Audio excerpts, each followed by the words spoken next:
ಹೇಳಿ ನಿಲ್ತ್ಕೊಂಡ್ರಿ ಇವ್ರು ನಿಲ್ಸಿದ್ರು. ಈಗ ನಮ್ಮ ಹುಡುಗಿ ಇದ್ದಾರೆ, ಅವ್ರನ್ನ ಪ್ರಪೋಸ್ ಮಾಡ್ಬೇಕಂದ್ರೆ ಒಂದು ಹಾಡಲ್ಲಿ ಅವ್ರನ್ನ ಕನ್ವಿನ್ಸ್ ಮಾಡಬೇಕು. ಹೆಂಗೆ ಹೇಳ್ತೀರಾ ನೀವು ಅಂತ. ನೆರಳನ್ನು ಕಾಣದಲತೆಯಂತೆ ಬಿಸಿಲಿಗೆ ಬಾಡಿದ ಹೂವಂತೆ ಸೋತಿದೆ ಮಗವೇಗೆ ಏನು ನಿನ್ನ ಚಿಂತೆ ಹೇಳೆ ನನ್ನ ಕಾಂತೆ.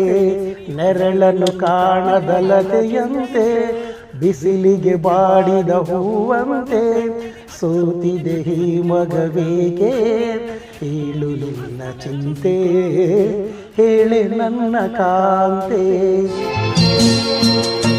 ನೆರಳನ್ನು ಕಾಣದಲತೆಯಂತೆ ಬಿಸಿಲಿಗೆ ಬಾಡಿದ ಹೂವಂತೆ ಸೋತಿದೆ ಈ ಮೊಗವೇಕೆ ಏನು ನಿಂದ ಚಿಂತೆ ಹೇಳೆ ನನ್ನ ಕಾಂತೆ ಏನು